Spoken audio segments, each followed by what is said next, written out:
بسم الله الرحمن الرحيم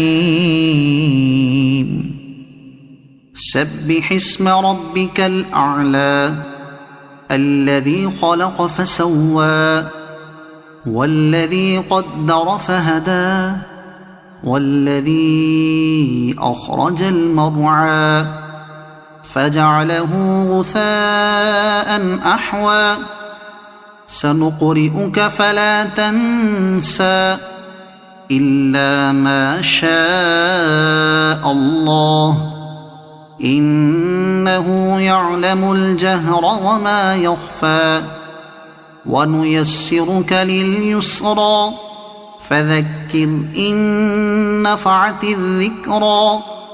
سيذكر من يخشى ويتجنبها الأشقى الذي يصلى النار الكبرى